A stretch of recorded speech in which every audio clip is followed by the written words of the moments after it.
I think I'm a little bit orange. Fuck on now that you just said that. But I think maybe not. Episode 13, right? Yeah, episode 13. We're live. And we are live. We're live. First ever, first annual Parry Punch MMA Awards show 2024. Welcome. And Merry Christmas to all. Number 13, last episode of the year, right? Yeah, last episode of the year. We might take next week off. Forewarning. Oh, we're going to take a week off? Well, you know, because New Year's is on Wednesday, so either we'll shoot it early or maybe we'll get it in later in the week. I think I'm available Wednesday. As long as I don't get too faded New Year's Eve, Yeah. I might be popping up and ready to go because I want to be fresh. I want to be like start the new year out fucking with a bang. I'm with it. On the first then? Funny story. Want to hear a funny story? Yeah, let's hear it. So probably 6-7 years ago, I convinced all my friends, let's not go out New Year's Eve so we don't get too faded. Yeah. Fast forward, we went out New Year's Day. Fast forward, I end up in jail New Year's Day. How'd you end up in jail? Just got too intoxicated in public? Because I started talking shit. Okay, so we were going home, fucking a day of all fucking drinking. It's already almost the second. And the Uber grabbed the wrong person, or we jumped in the wrong Uber. Okay. By the time we were getting back in there, he figured it out, and I was like a block away from my house. And I'm like, and he's like, oh no, we gotta go back. I was like, dude, just drop us off right here. I'll give you 20. Uh-huh. Like, I wasn't that fucked up where I'm not like understanding what the fuck's going on, but I was faded and talking shit. So he ended up dropping us off at a back part, and I'm like, dude, and I was with like two girls. I was like, bro, what the fuck? We got in a huge ass argument. I guess he called the cops. The sheriff's office rolled through, and then they put me in handcuffs, and I was fucking pissed. I was like, dude, A, why do I have handcuffs on? B, what are you gonna do? Take me to jail for what? Arguing and talking shit? Like, because I knew I had nothing on me. I didn't do anything like legally wrong. You know what I mean? Yeah. And so they were like, yeah, we'll just throw you in jail for the night. And I was like, man, That's fuck it. wild. And I was like, fuck it, I'll get out tomorrow then. Yeah. And they took So the whole night was over with. It was the way home. That's fucked. What happened to the chicks? Did they just go home? Yeah, I mean, of course. The night was officially over. Yeah. What was the charge? No, it was nothing to do with the Uber driver. It's just like intoxication. Basically, with public intoxication. Yeah, because Damn. and I was like, fast forward, like if I hadn't been drinking, I would have been like, whatever, dude, just like let me just go home. I would have been talking as much shit, but still, I was like, man, that's fucked up. No, I hate that when the cops like get called from some bullshit and then they actually like feel like they have to do something about it. Like they could have easily been like, "Hey man, just go home and you go home too," but they're like, "Nah, we're gonna like book you." See, my problem is that they put the handcuffs on me. I'm like, dude, why the fuck do I need handcuffs on? Doing way too much. Way too much. That was my only thing. Like if I had a gun on me or drugs on me or something like that was like, called for, yeah, I get it. But it just pissed me off. I was like, man, dude, I do not deserve to have handcuffs on right now. Yeah, and you were Ubering home. It's not even like you're drinking. I feel like they should have been like, listen, man, get in the back of our car. Girls, find your way home. We don't give a fuck about you no more. And we'll just give you a ride home, buddy. Like, You're clearly pissed off. You're clearly drunk. Let's just get you home. I was trying to get some pee that night. You feel me? Like, yeah. I was trying to, That's some bullshit, dude. But you know what? That's the scary thing. Like, in public, like, you can run into, like, a Karen-type dude who's going to call the cops over some bullshit. And then it's up to the cops. They might do something, they might not. And the fact was that, I was trying to get home and he picked up the wrong people. I was like, bro, like, it was just so stupid, bro. At the end, it was fucking stupid. Anyway. Start off the awards show, baby. Yeah. Ding, All ding, right. ding. Ding, ding, ding. So I put together a list just to kind of like, no secrets for the audience. I put together my own list. I didn't refer to really any of the awards that were happening. Other than some of the stuff off the top of my head. Yeah. I kind of like that because I want to see your take because I kind of see like, I kind of heard Ariel's take and saw what the UFC dropped. Everybody has a different version of it, but it's kind of all around the same thing almost. Yeah, I did look at Ariel's website briefly after I made my list, and I'm happy to see that they got Buckley on there for comeback of the year, comeback fighter of the year. So I like that. Yeah, for sure. It's well deserved. He has a bunch of probably nominations he could get actually. Yeah, and I see other people talking about it too. But we'll get into it, right? So let's take a look here. Okay. And then we're also gonna do the unofficial welterweight rankings. Okay. Because I feel like there's some guys in there that are a little too high that some maybe shouldn't be on there at all. and some who aren't on there that should be on there. Do you feel that? And I guess we could circle around this. Is it the premier division of the UFC now? I mean, I believe it is probably next to like bantamweight right now is pretty premier too. And I'm shocked to say that, but bantamweight is pretty exciting. I was thinking too, like last year, like what was the premier division last year? Do you think it was like lightweight? Yeah, lightweight, I think. Maybe middleweight. Charles, Gaethje. Middleweight's pretty. I mean, middleweight got some stacked fucking fighters though. True. Middleweight does have some stacked. Middleweight's up there, probably. I might even put that above bantamweight. Yeah. Because Khamzat's up there now. If we really dissect it, there's some dogs in there. For sure. But we'll do that kind of rounding out the show. We'll knock off the award show first. So, first on the list here, I got knockout of the year. Okay. And what I put on here is Holloway Gaethje, right?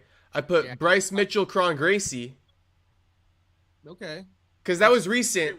That was recent. I also had that one. I didn't put it on the list, but I had that one where the guy need homie up on the cage. I think it's like Bernardo Supage or something like that. Oh, you went underground. Yeah. And then the last one I got is, funny enough, Toporia's knockout over Holloway. So Holloway's on there for knocking out, and he's on there for getting knocked out. But you don't have the Pereira versus Yuri fight? That's a good one, but I didn't put that on there. That's probably above Bryce Mitchell. Yeah, I'd have to like take that place just because of the name. Yeah. The way he did that head kick. Even the Pereira Hill when he kind of like hey dog. Yeah. That was a good one too. Yeah. But I've heard some people kind of shit on that one because I brought that up as like possibly a knockout of the year contender, and some people are like, hell nah. See, for me, it's just all the whole interaction that happened. And like, how we're still talking about it. Yeah, for him to kind of shove him off, like, bro, I got this. Don't trip, dog. Don't trip, dog. And then like he'll try to come back and be like, oh, like didn't even he'll give the thumbs up or something and shit. Yeah, he did. And then so it's the whole controversy. And then he got him. So I could even honestly, I wouldn't mind putting it on there. So we kind of got like about 5 right there. And here was my thing too. It's like when I was looking at Ilya also knocked out Volk. He did. And then he knocked out Holloway. But I was like, if you were to take one of the two, I'd probably take the Holloway knockout because it was cleaner. It was just so clean. Ding. And there's no complaints on that one. We all say how Volk might have come back too soon. It's just a maybe on that. Holloway, we're like, there's no excuse. Clean knockout. That was so super clean. Yeah, so which one are you going to go with? If I were to, out of all of those? Yeah, even the ones you mentioned. It's hard not to take the Max versus Castro and Gaethje. Just because it was the 10 seconds left in the round. They both point down. That's what any lover of the sport just wants to see a brawl. Mm-hmm. You got to just see them all leave it on the line, and one person just got knocked the fuck out. Buzzer beater. Yeah. Shit, you know what? I think I'm going to have to go with that one too. Yeah. I would give an honorable mention to the... I would even say Toporia's knockout over Holloway second best. Yeah, see, I was going to take I want to go the Alex Pieta route because... With the Yuri. Yeah, it was just... The Yuri one too because it was like, I think that one was a head kick. Yeah. But the heel one makes me like... It's almost iconic to see somebody do that. And I've never... Okay, here's the thing. I've never seen a fighter push a ref off. Yeah. I think that's why I really liked it because it's like I never saw someone just do that. No, and that's a low key one. So what, you got that number 2 then? Yeah. That's right up there for you. Yeah. I respect it. I think a lot of people would probably not like that pick, but the fact that we're still talking about it, I like to look at it in a 360 view. It's like the knockout happened, but there's so much controversy around it. The way we still talk about it, how much it's been viewed and replayed. It is one of the bigger knockouts of the year for other reasons other than just being viral. Well, and in that 3 knockouts in 2024, it's almost like you could have had 3 submissions. Right. And it's almost like you don't want to overplay the submissions either. So it's like, okay, let's just pick one of them. Yeah. But I mean, I got you. Yeah. And that one is probably more. That one probably is more viral than the Prohaska knockout because it's not as controversial. And if we were to think about this, what was the most viral knockout? It has to be the Gaethje Max Holloway. I mean, it has to be. It has to be. Yeah. It has to be. Because it was on ESPN. It was on UFC 300. Yeah. It was basically because O'Malley became champ in December of last year, right? Or something like that. Did he win something like that, right? Because his was just as viral as O'Malley's. Like, you know how they reposted it the same night it happened? Holloway's and O'Malley's were like that, but Holloway's was way more like stunning. And it was on UFC 300. Yeah, on the biggest show of the year for the massive bonus. Right. Yeah, rightfully so. Right. Okay, so we got fighter of the year. Okay. So I went. This one seems probably that I'll be off a little bit on this one, but I did a Rebovix versus what's that other guy's name? Zellhuber. Yeah, Zellhuber. That was a good fight. That's a big one. I got Strickland Duplessis, and I got Shavkat Gary. Now I'm probably off on that, to be honest. It doesn't feel like I put together a good list on that one. So what do you got? As fight of the year? What was the category again? Fight of the year. Strickland Duplessis was a big one. It wasn't as exciting, but it was kind of a big fight and a close one, a controversial one. We're getting the rematch, so I respect that one. Rebovix was widely talked about. I think Shavkat Gary could be replaced with something else. Yeah, I think Shavkat. I mean, see, I keep going. I keep going down to the Cheeto Vera versus Sean O'Malley. That was a clinic that Sean O'Malley put on Cheeto. That's like a performance of the year. Okay, Yeah. that's good. Okay, that's good to know.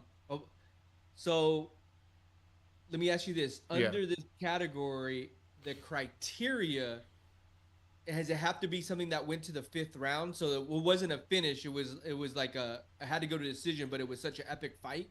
You know which one I could give it to? So it doesn't have to go to a decision necessarily. Islam Poirier. How it got finished in the 5th round. Yeah. I could give that one over Shavkat Gary for sure. No, that was a really good fight. I was looking at some of the and just so you know, there was 42 events in 2024. I was surprised by that number. So they only took 10 weeks off. Right. And out of those 42 fights, I think that Islam was a big, so you said Sean O'Malley was a performance of the night. What about the Ilya versus Volk? That wasn't that good of a fight either because he just knocked him out. That's like performance too. Okay. So we want more of like an epic battle. I mean Holloway Gaethje. I guess that could be a double contender. I didn't put that. Holloway Gaethje's definitely fight of the year too. It deserves to be nominated, right? Oh yeah, definitely. Yeah. So I mean, do you put that over Rebovix or do you put that over Strickland Duplessis? Okay, that Rebovix fight was epic. It was epic, but is it overhyped? Is it? Because sometimes that happens. No, that wasn't overhyped, dude. So here's my only thing with it is there 2 upcoming fighters. They're not big names. They're not big names. Yeah. They're good. They're great fighters, but that'd be my only thing with them. Now the Islam, Dustin Poirier, that would definitely get on my list. Yeah. So so we got Islam. And the John Jones versus Stipe. That was a big one too. I have that one as I got that one in performance of the year too, just because John Jones came in and just fucked his ass up. And we're on fight of the year. This is my question to you. If we only have to have 3 nominees, it's Poirier, Makhachev. Yeah. And then we got Holloway. What about Edwards versus Bilal versus Edwards? That was a good one too, but Leon shat the bed. I have that one down as performance of the year too for Bilal. That could be like the biggest disappointment. Yeah, because Leon shit the bed. But for fight of the year, this is the thing: Rebovix, Strickland Duplessis, Makhachev, Poirier, Holloway, Gaethje. 4 nominees. If I had to choose one of those, I would take the Islam versus Poirier fight. That was a pretty good one. It was a pretty good one because I felt like I know Islam was winning, but then he was able just to cement it in because Poirier had cut him. Mm-hmm. Right? And let's not forget the storyline. which is like Poirier's gonna retire. Like this is his last chance at greatness, and he came so close. It really came down to the 5th round. If Poirier won that 5th round, he could have won that fight. Well, in he had a chance because he actually cut Islam. I was like, oh shit, you got a chance now. You know what I mean? Like, okay, he's bloody. Yeah, he did cut him. He did cut him, and then for Makhachev to be able to still be, find another level and fucking take it. That DDP though, Sean Strickland, but I would take the Islam fight over all of those. Yeah, let's give them that. So they get fight of the year. Okay, fight of the year. Okay. Moving on. We got fighter of the year. Now this is an easy topic for me. I got 3 nominees, and you tell me who else was listed on that site in case I missed them. But I got 3 nominees, and I said this way back. I got to post the clip because I said this before anyone. But now other people are picking it up, so I love to hear that. I got Pereira, Topuria, and Joaquin Buckley. Yeah, I mean, those are all. Yeah, I mean, Joaquin went 4-0. Mm-hmm. And I believe that these awards go back to like December, like the last couple months of 2023. Because when did this award show happen? Like last month, right? I think it's from like these. Which award show? I think the awards, they do overlap part of the previous year because the awards when was this award show? When like Ariel won Journalist of the Year, that was like last month. Oh yeah, but that's a different awards though. But right. Okay, so for our show, we're just gonna do the whole calendar year of 2024. Makes sense. Okay, fair enough. Go ahead. No, I was gonna say, Alex Pereira went 3-0. Topuria went 2-0. Joaquin went 4-0. Mm-hmm. I think you got to give it to Pereira, honestly. Championship fights, that's why. And he did what Buckley did on championship fights. Yeah, and Buckley really sold out. They were finishes. And they were finishes. And the thing is Buckley sold out like fight night cards. Pereira sold out pay-per-view cards. But, And the thing is, it's not like it's by no means taking anything away from Joaquin. It's just when you go on a championship run, it does elevate the conversation. Yeah, winning streaks with the title. Right, championship fights. You know what I mean? Now, Joaquin's been climbing the ladder to get there, which is phenomenal. So he put himself in that conversation. Now you're putting yourself in a position this year to even go into another conversation, right? Right. Into elite status. It's almost like an elite status. And, if he can win the title in 2025, I feel like this is like a run like McGregor went on. Oh, yeah. This would be epic. Crazy run. Yeah. So even if he wins the belt in 2025, he could become Fighter of the Year in 2025 with the backstory of 2024. And what Pieta did, too, to take some of these on short notice. Mm-hmm. To kind of like step in. Didn't he save that... Which card did he save? Pereira? Yeah, did he save 2 cards this year? Yeah, he stepped up on short notice against Khalil, right? Someone got injured. Yeah, someone got injured. Yeah, and then he got stepped up on short notice with Jamal, right? Or something like that. Yeah, Because Jamal was gonna fight like Anthony Smith and all, right? Jamal was. We'd have to go back and look at everything. Yeah. He did step in. On 2 occasions, I know for a fact, Pereira stepped in.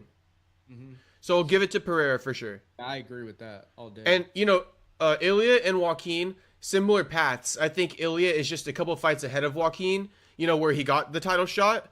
But, like, very similar paths as far as, like, fighting their way up the rankings, I think they're very similar. The only difference is that Ilya has more fights into the championship levels. Joaquin still has to get either his #1 contender fight and then the title fight, or just the title fight. But it's crazy to even say that Joaquin's in a conversation with Ilya and Alex, but he is.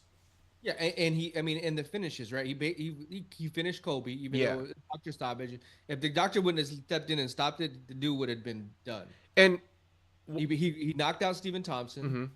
Who did he beat before that? Ruzabek? Ruzaboyev. Taking on an unranked guy, short notice, no complaints. So then the other one was a decision? That was the only decision he had this year. Versus Ruzaboyev. Everybody else he finished. Okay. He finished Luque, he finished Wonder Boy, and he finished Coley. Okay. Yeah. Okay. So yeah, I mean, those are all big names. Those are all And big this is names. the thing, we didn't mention this, and I think it needs to be said. Fighter of the year doesn't just go off of like what we just said, saving the UFC's ass basically when people fall out or winning title fights. Also, it has to do with star power, and generating outside of the octagon and inside the octagon, viewership. And obviously, Ilya is a huge draw right now. Alex is a huge draw right now, and Joaquin is a huge draw in the fight night scene right now. Like I think he's on. He told me in one of our interviews he's on like 2 of the highest grossing fight nights, and if I'm not mistaken, this last one that just passed, that might be the 3rd highest grossing fight night now. So I think he might be on like 3 of the highest grossing fight nights of all time. And he's you could see it too. It's interesting because you can look at it from an outside point of view, be like, well, I was interviewing him when he wasn't even in the rankings or whatever the case may be, right? Yeah. And now he's on the tip of everybody's tongues, where everybody wants kind of a piece of him because they know he's hot right now. Exactly. So he has a really big buzz around him, and so I mean, Guru didn't hit him up for no reason, right? Yeah. So I mean, Topuria didn't get a Guru interview. Winning is everything. Winning is everything. Winning is everything. It is. Okay, and you know what? Spoiler, we got Buck on a couple more nominees, so he's still got a chance to win something. Okay. Let's go. Performance of the year. Performance of the year. We kind of just talked about a couple of them, right? We had like O'Malley over Cheeto. I got Marab over O'Malley. Yeah. You know what I have had as the category? Biggest disappointment. That could have been easily, like with Leon, right? And Bilal. Like biggest dud. You just didn't also perform on your end. Maybe it was your opponent, how good he was, but we expect a better fight out of both guys for sure. Right. But actually, performance of the year, I got Joaquin on here for UFC St. Louis because not only did he go and perform there, but he had like Derek Lewis telling him he could have the main event. And remember, he called for that at the press conference. So that also ties it to the crashing the press conference viral moment. Yeah. So I got that as a performance of the year because that's being a performer, and he put on a good fight. And then I got John Jones over Stipe and Bilal versus Leon. Yeah, I was gonna. So it's like 5 or 6. Did you say Sean? You said Sean. Oh, see, I still got that. I got 2 of Sean's fights on there. I got the Cheeto Vera one for sure. That's on there, and then I got Marab's beating Sean. Yeah, see, if I were to pick one of those, I'd pick the Cheeto versus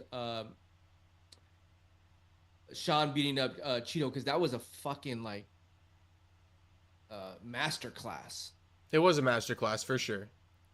If I were to take what was the other one I saw?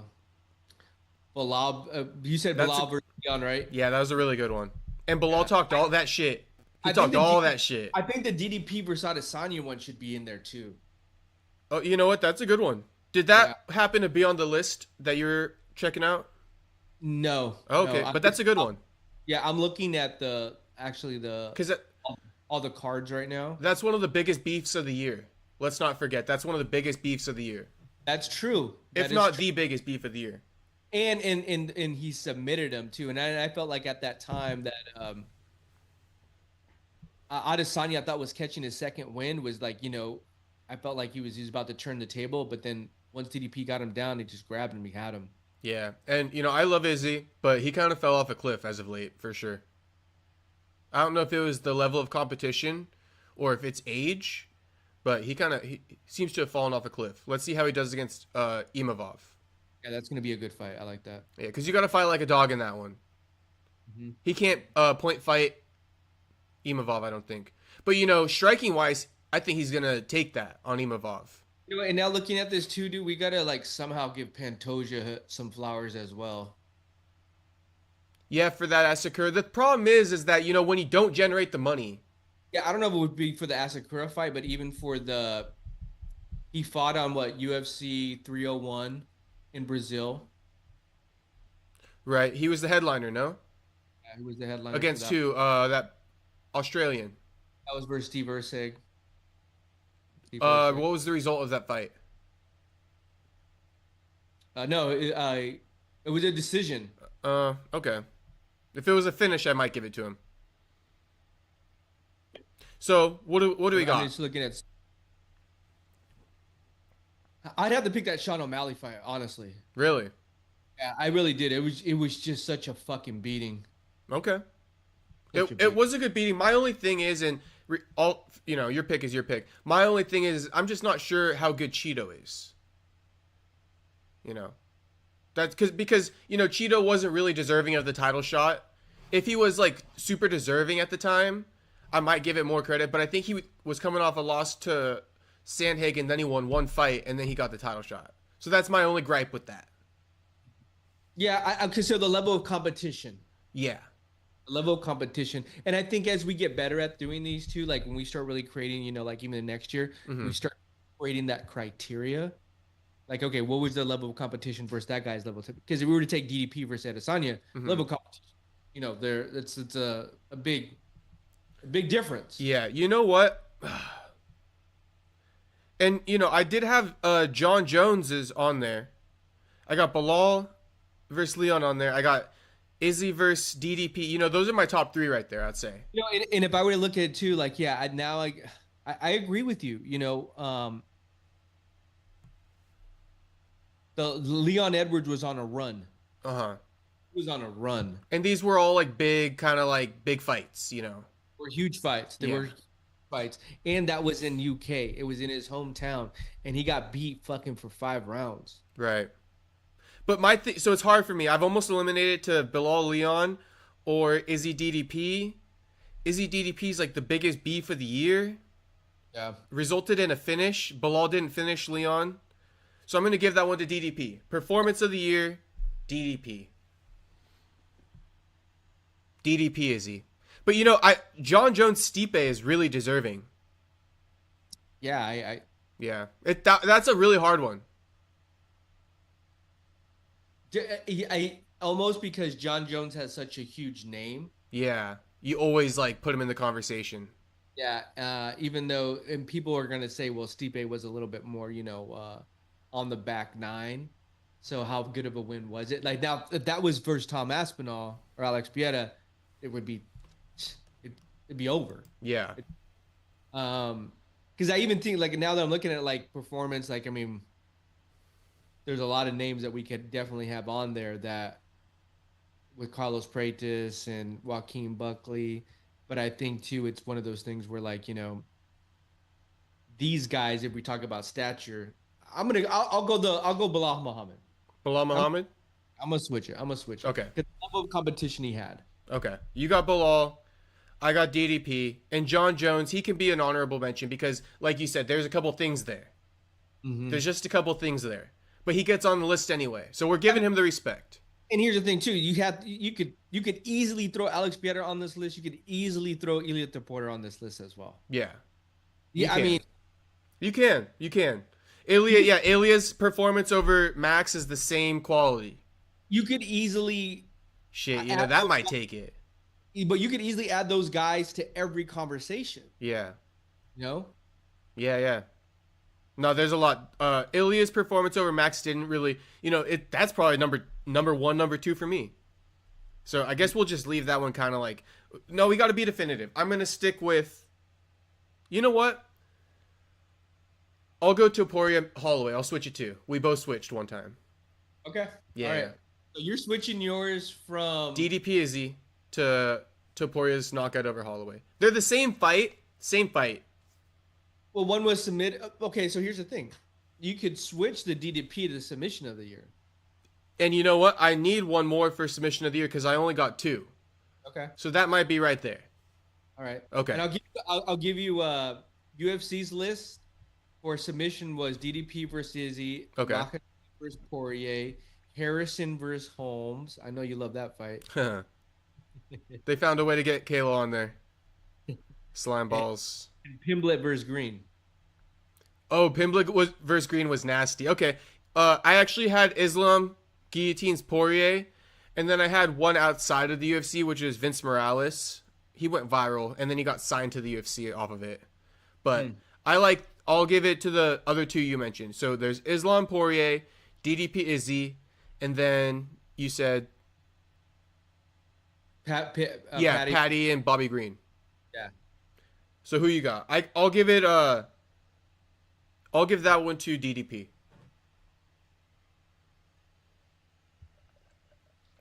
Easy one.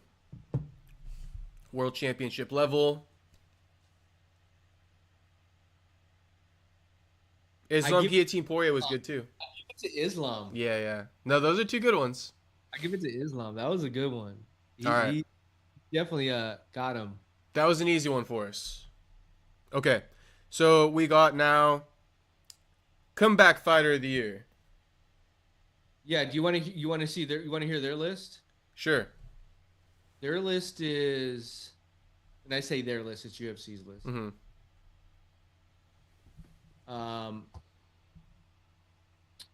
Mershart versus Shabizan. He did come back. The hell?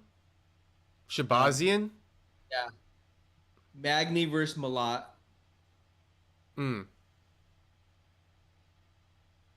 Oh, okay, different type.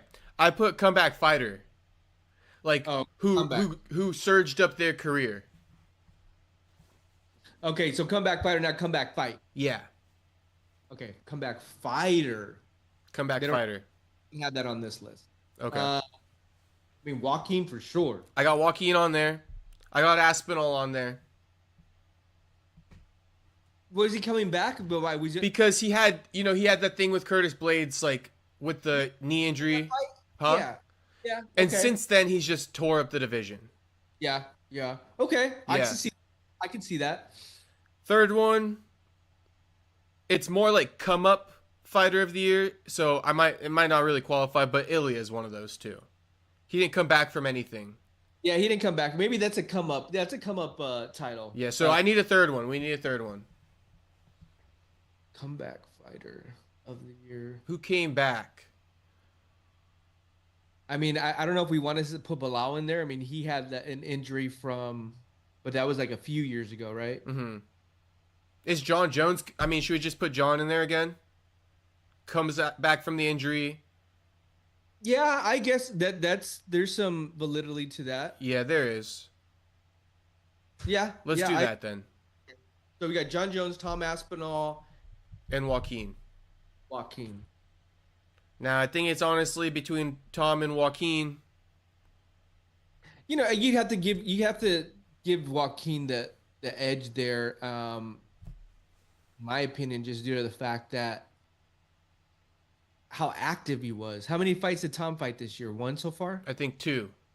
Two? Yeah. So and heavyweight's such a different division too. It's like because anything can happen within a second. Yeah. Joaquin really had to earn a lot of that. Right. Definitely the steepness of competition is way higher in welterweight than it is at heavyweight. Heavyweight's super shallow. To fight a fight every 3 months to stay as active as you were. I mean, there's only what 3 or 4 guys that really did that last year. Right. And so I'll even give it to Buckley because, you know, he wasn't ranked, right? When he first started the year? He wasn't ranked. He's already, 6? And he's basically in the title shot. Well, we're going to get into that. We're going to get into that one. Okay. But yeah, he wasn't ranked. And then we're going to get into that later on the unofficial welterweight rankings where he's really at. So, you get where I'm going with this one now. But anyway, yeah, with that all said, I'll also add on to your point, right? Joaquin, and this is I'm just going to put it how I see it. Tom is more of an industry plant type of guy than Joaquin. You know, people like to jump on the Tom Aspinall bandwagon, big, tall, handsome guy, from the UK with an accent. All those people from that region like to support him. The Americans aren't the same. The Americans aren't so ready to hop on American fighters bandwagon. And let's be real, like DC said, a black fighter, who's kind of like Joaquin, who's not as polished as far as like media trained. Mm-hmm. How he drops the N-word on the post-fight interview sometimes. It's harder to get over when you're like that, for sure. And he has, though. He has. And so not only that, but he's done tons of interviews. He's really made the effort to promote himself. And he's, stolen moments at these press conferences. Like, he's had to go and grab it, like, way out of the ordinary to grab it. And made a shirt about Leon. He's got all these viral moments. So, Tom is one of the comeback fighters of the year. But the way Joaquin has really just grasped it all into the palm of his hands, coming off of that Chris Curtis loss, and now he's got the world in the palm of his hands with nothing given to him. Absolutely nothing given to him. Everything. He earned everything. Won it all, and he went and like manifested and created these opportunities. Yeah. So, you know, that guy is $1 million fighter and definitely fighter of the year, comeback fighter of the year for him. Yeah, I agree with that. Yeah, and then Tom Aspinall and then John Jones. So that's our rankings there. So, you know, we got Buck in there for an award. Shout out to Buck. Shout out to Buck. Friend of the program. We got, looks like one more. What's yours? What's your last one? MMA media outlet. That's yours. That's your topic that you wanted to do. You know, now that I'm looking at these, you know what do you think was the biggest robbery of 2024? Biggest robbery of 2024. What fighter got robbed? You're like, oh, hell nah. Can't believe the judges gave that to him. Damn. You know what? And so, like, if we were to think about it, the DDP for Sean, a lot of people thought Sean got robbed. That could be robbery of the year. Because I thought Sean won that 5th round. Ooh. Yeah, I did think Sean won that 5th round. Really? And I remember watching it live. I knew it came down to the 5th. Hey, I forgot to pay my fucking Zoom thing. So it's going to end in a minute. I have to re-invite you. All right. Let me end this now and I'll re-invite you. All right, we'll start it off with this one. I'm going to think of a couple other ones then. All right. We'll be right back, everyone. We're going to have to pay some. Yeah, we got to go pay the electric bill real quick.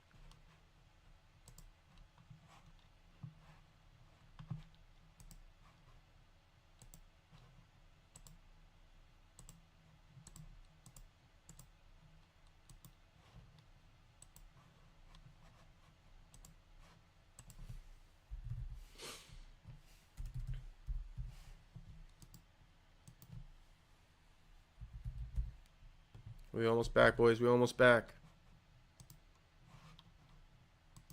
Just sent the link to MTK.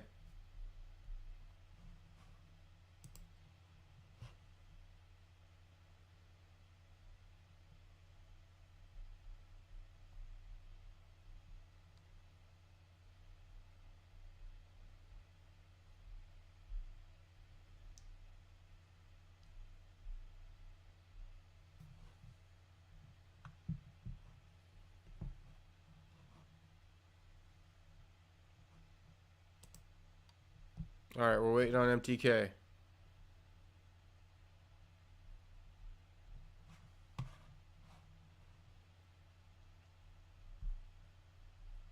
How many views we got in the podcast?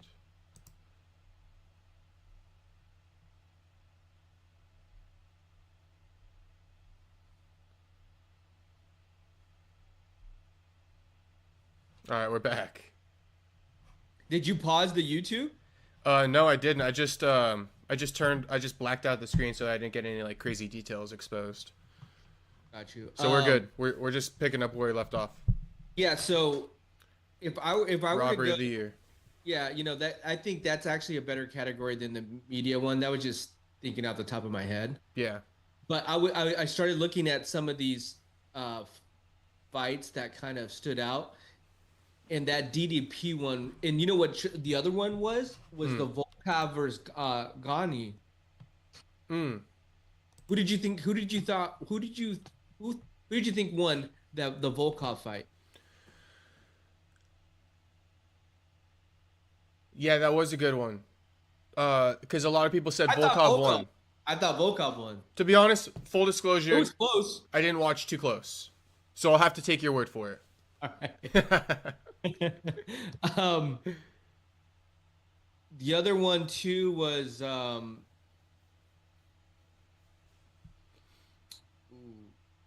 Allen versus Curtis 2. Brendan Allen. Do you remember that one? I do. That was close. That was close. That was very close. And some people thought Curtis had won that fight. Yeah. I couldn't knock him for that for thinking that either. I was like, it was close, dude. Yeah. And Aljo Sterling. Now, okay, Aljo Sterling versus Umar. Yeah. Morsvar. No, yeah, you're right. Those are good ones. Oh, so okay, you give me yours. I'd have. See, I thought DDP won. You thought DDP won, okay. Yeah, but I can understand why people thought Sean won. Did you think it came down to the fifth? Oh, definitely. Okay, so you thought DDP took the fifth. Yeah, but I thought it was very narrow. Yeah. And I thought that DDP had more things in his arsenal. He was kicking, he was hitting, he was countering, he was taking those takedowns. I thought really cemented everything. Okay. And I thought in the judge's eyes too, that was a smart move. He basically did what like Bilal did to Leon. Yeah. You know, but there were a lot closer rounds. I'm glad that they're running it back though. Yeah, that's a good rematch for sure. And that Curtis versus Brendan Allen fight, God, that was so fucking close. Yeah, just like, DDP Strickland was very close. I guess I'll give it to the one I didn't watch. If that doesn't even make any sense, but I got to go with it because Dana White even went up to him and said, "You won that fight." So I guess the clearest robbery, like he gave it to Curtis. No, Dana White went up to Volkov and was like, "Yo, you won that shit." Yeah. So like in the public opinion, I guess we'll give it there. Like Dana didn't go up to anyone. Dana didn't say no. But I mean, Dana did say Strickland. He thought Strickland won. Funny enough, he did. True. So that's a fair one. But you know what? Okay, because I did watch Strickland in good faith, let me go with that one. Yeah? Yeah, I'll do Strickland's over DDP robbery. But I'm admitting I didn't watch Volkov Gone, so that could be it, and I just didn't watch it. Well, and the internet was in kind of in an uproar, right? About Gone or Strickland. Yeah. What about the Peter Yan versus Deviason Figueroa? Did you thought Yan pretty much ended it? Okay. Yeah. And what about the who was the other one?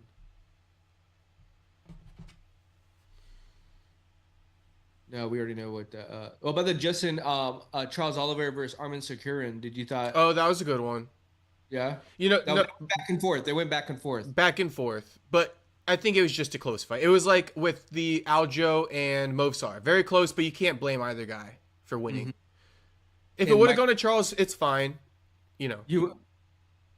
But I also say it's fine that it went to Arman. I think it's completely fine. Right. Yeah. It's one of those fights.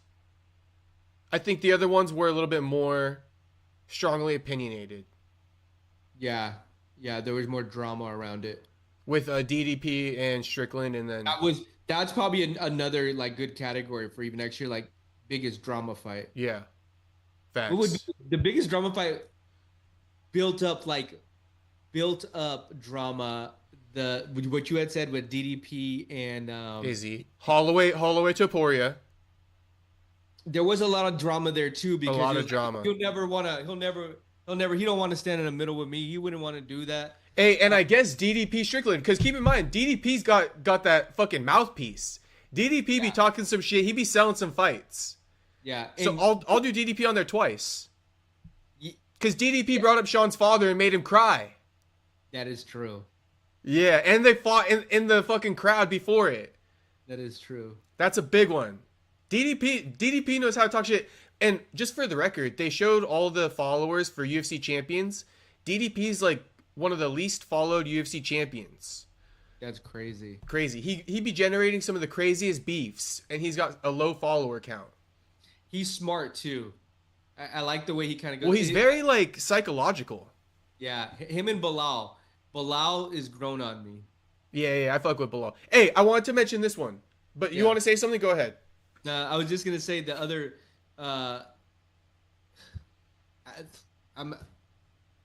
the fucking one that like always pisses me off is Kobe, but he always gets his ass beat. So. Yeah. Fair enough. Okay, so I'm gonna try to remember these because I got a few things on my mind right now.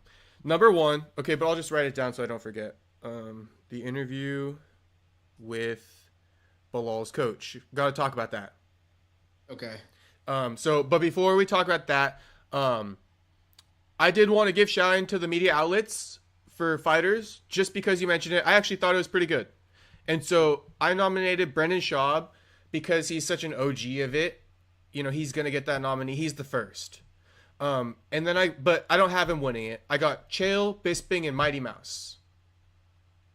Yeah. And of those, definitely. Oh, gotta add Randy.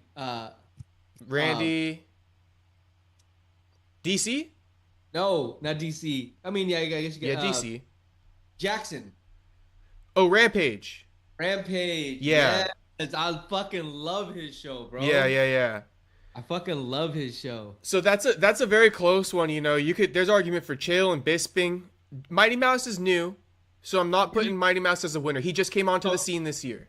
Jamal Hill show, Sean O'Malley show. Yeah. You have them, but I mean, I don't have them right now. Okay, so let's over just say DC this. and Rampage. Let's say this: you go into an island. Yeah. And your streaming service is only giving you 3 to take with you. Okay. All right, so you can only take 3 podcasters on YouTube with you. Yeah. They cut it off. Who you taking? Okay. All right. So I got Chael and Bisping. Okay. And I got Well, we didn't mention them, but I just want to mention them.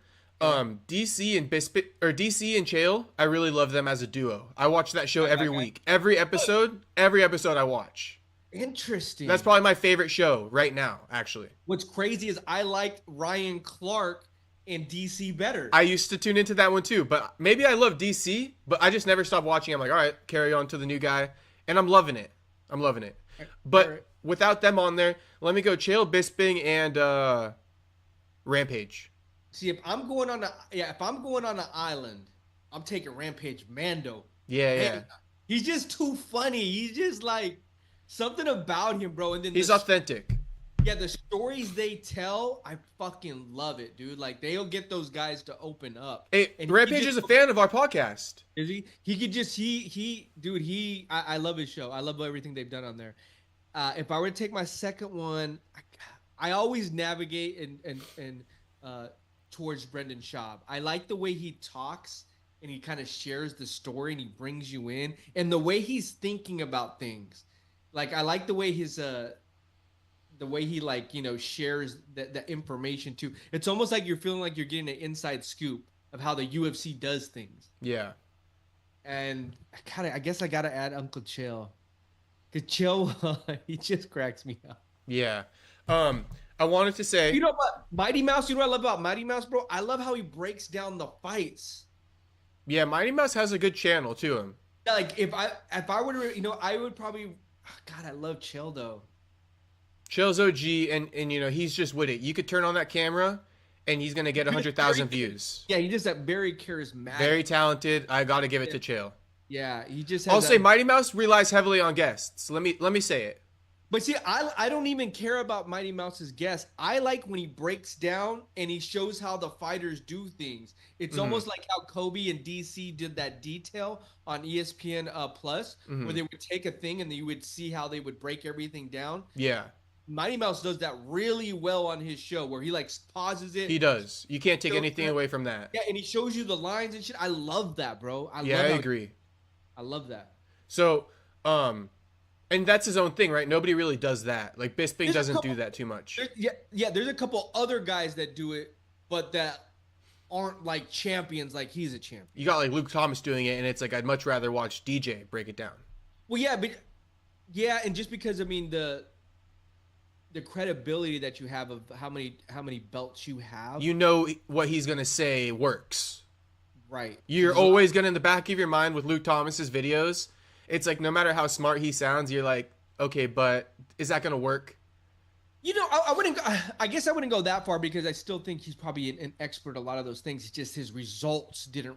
They don't back it up. Didn't transform into the ring. You can still know a lot, but you still got to get the dubs. Right. Exactly my point. Yeah. Let me see here. So let me give it to. I think it's fine that we do a top 3. These guys are all pretty good. Yeah, well, I mean, we don't need to give it to one on that one. Yeah, that's a fun category. That's a fun category. Now I also wanted to say, this is another fun one, and maybe we don't even have to pick, But I got a few things as far as best moment outside the octagon. And I put Buckley crashing the press conference. That was a good one. John Jones's run-in with Tom Aspinall. The one he did that. Yeah, where he touched the shoulder. That was a good one, too. That was a good one. Buckley's pool party before the fight. Okay. That one was crazy. Was that where was that, at Vegas? Atlantic City. Before he fought Luque, he was like caught at a pool party, and people were like, "This guy's gonna get knocked out." So, well, let me say, if you were to pick one of the two, let's give each a fighter one. Yeah. Where would you put the which one would you pick, on the mic at 300 or the pool? The mic at 300. Yeah. Yeah. And then the last one. Oh, I know which one, but go. You go first. Strickland beating Sneeko's ass at the UFC PI. Carlos Pratis smoking. Oh yeah. With the bonus. Yeah, that was a good one. That was a good one, bro. He was all like that. Yeah. That was a good one. He was looking clean. That's like a viral TMZ picture that he's got now. But just his attitude too. Just then he was like drinking like some Haney or something too. Like that's something a homie would do for sure. He's a wild boy. Yeah. I'm curious to see how he does in 2025. Shout out to Pratis. He had a good year. He had a great year. Hey, you know what? Honorable mention, Carlos Pratis for sure, because he won 4 fights too. Yeah. We didn't talk about him enough, bro. You know what? He had a lot of good dominating finishes too. He did. We didn't talk about him enough. Shame on us on that. And I'll say this though, you do that against Johnson and Charles Energy Johnson. Yeah. Both of those, Joaquin, Charles Energy, and Carlos all fought 4 times this year. They did. And they probably would have fought another one if they get a chance. And now it's kind of time for Carlos and Charles to have opportunities at higher ranked guys. Yeah. So let's see what happens. All those fighters, Joaquin, Charles, and Carlos, all were unranked at this time last year. Right. Like I said about Joaquin and Ilya, how Ilya's just a couple fights ahead. Joaquin is just a couple fights ahead. These guys, they're all on the same path. You know. Yeah. Okay. Winning. Got to keep winning. Got to keep winning. Now I basically got 4 topics left on the day. Okay. So, and they're all pretty good bangers. But let me start with this one first, and then we'll kind of finish it off with the 3 hot topics. Interview with Bilal's coach. Okay. People, go check that one out. Solid interview. I got his thoughts on Ian Gary and Shavkat. I got his thoughts on Joaquin Buckley and Colby. They don't fuck with Colby at all. They think he's trash. So go check that out. I also got he says Bilal's in camp right now. Apparently the UFC, this is the update. Apparently the UFC isn't really pushing Bilal to fight ASAP right now.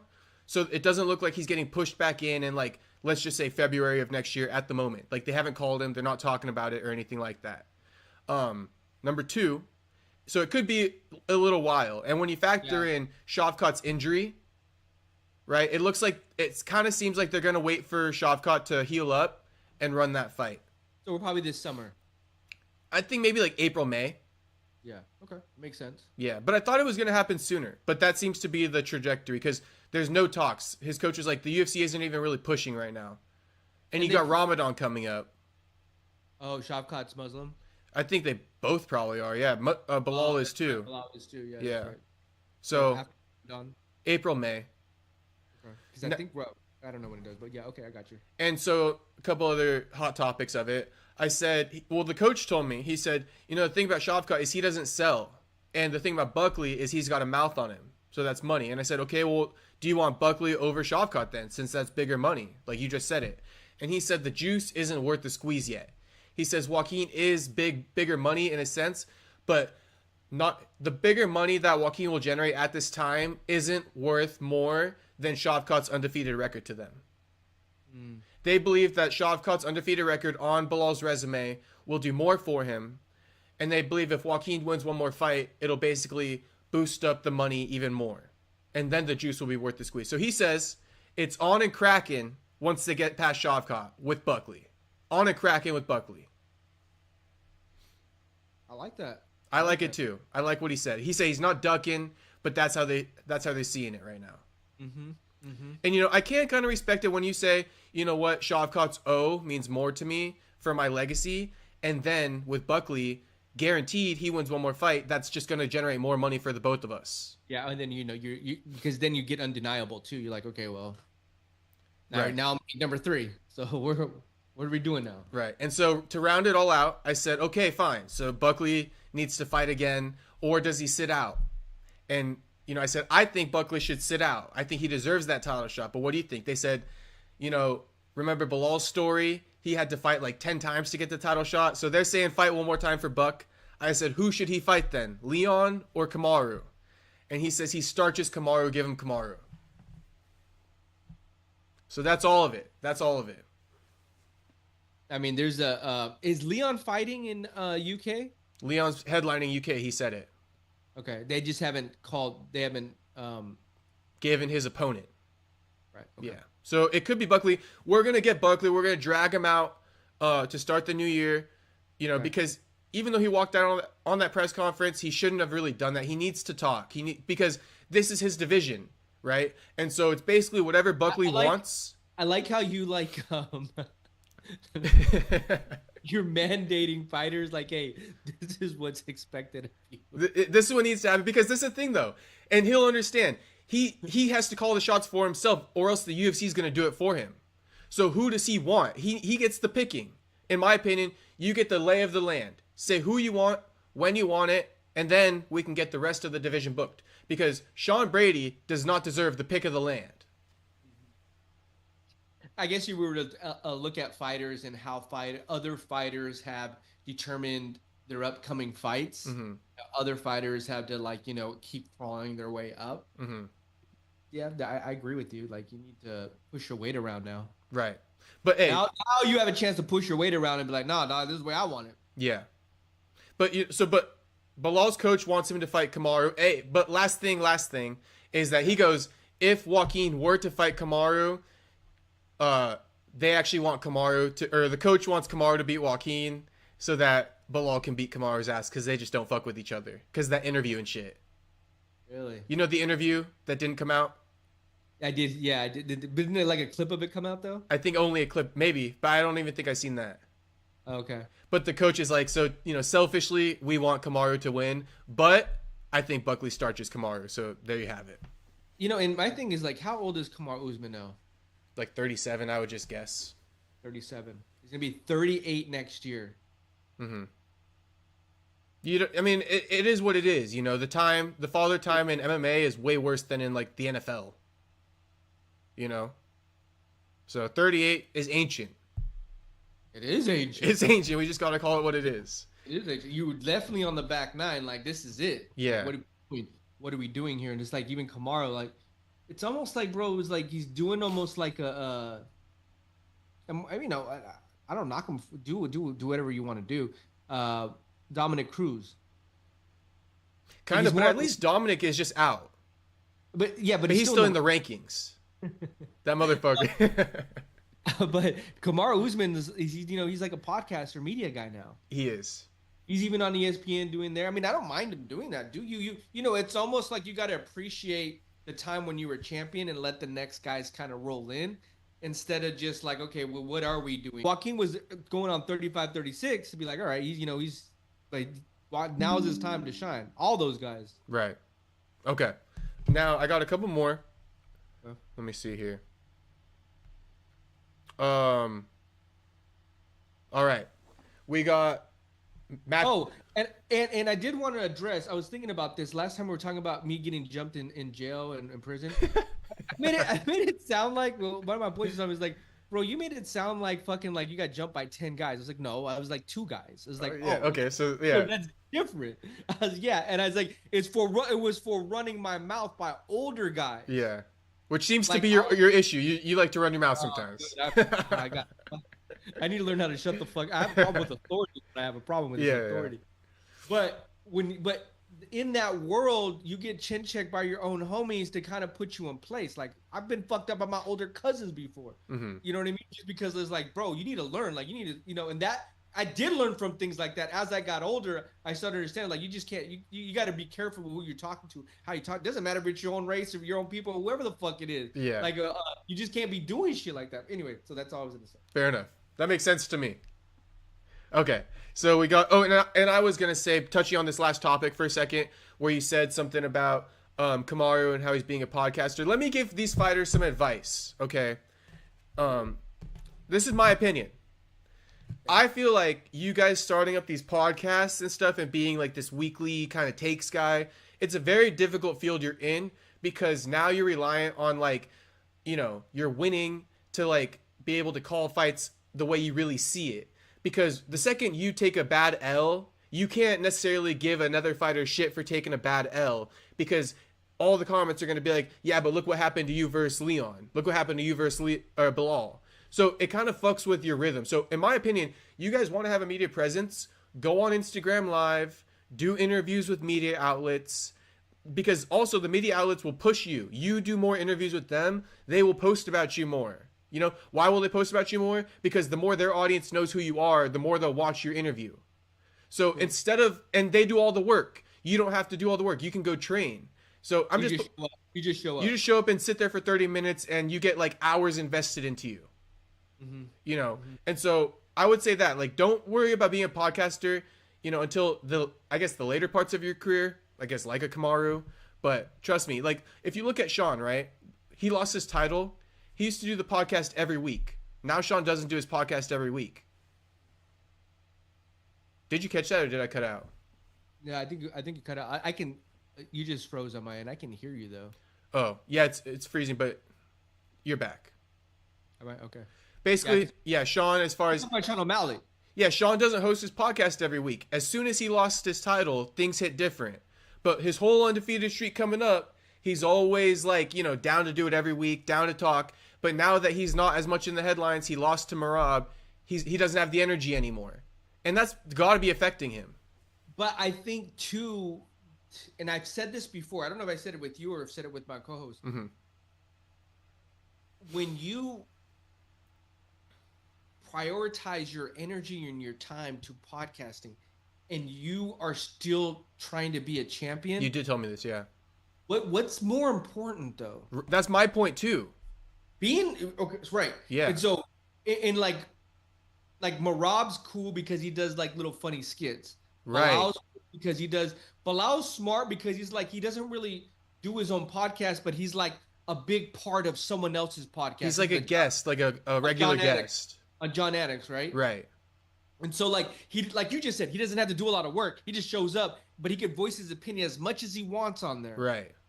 Whatever he wants to say. And so no, you're right. And I think that when you, especially like Sean, losing the belt, now it's kind of like, well, what am I waking up every day to do? Be a podcaster or be a fucking champion? Because if it's be a champion, let's fucking go. Then let's stop doing weekly episodes and lock in, Lock in is a great fucking word. Yeah, and you have a lot to think about when you have like ownership in these fucking podcasts, And what's making you more money, podcasting or being a UFC champion? Exactly.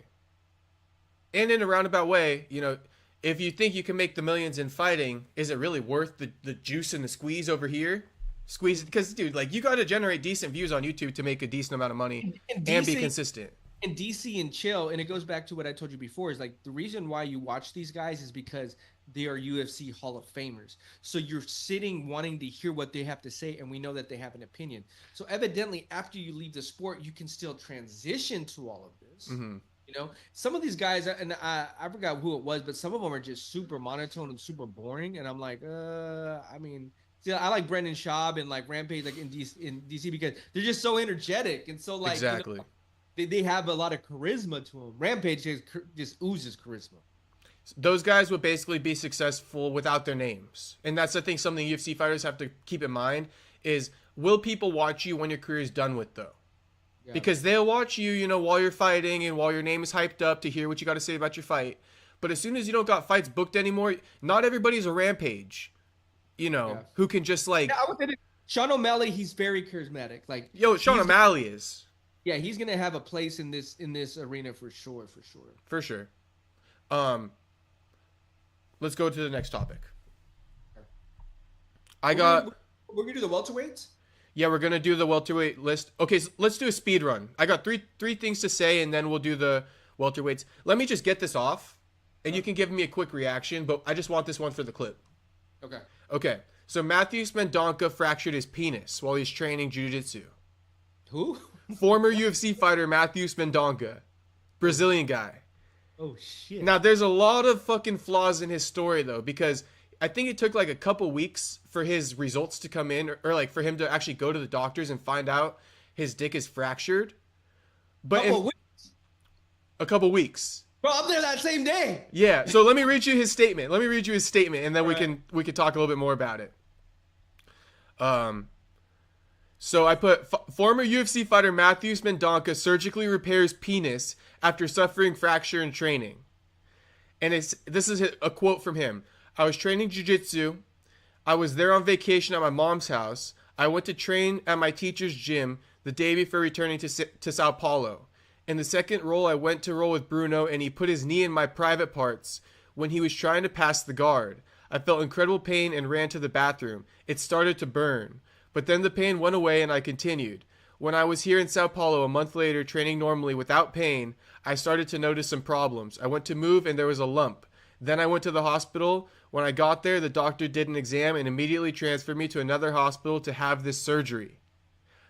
And then he's basically advises everybody to wear a cup when training from now on, so they don't get a fractured dick like him. Now he's an advocate. But my questions, number one, how are you fucking bricked up while you're rolling with another dude? Because does a soft penis get fractured? I would. Like, I thought this only happens during sex when you got a woman on top of you and she comes out and then she doesn't hit the hole right and then it fucking like breaks. Ends. Yeah. A.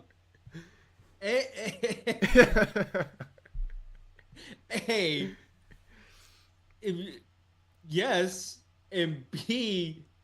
A month later.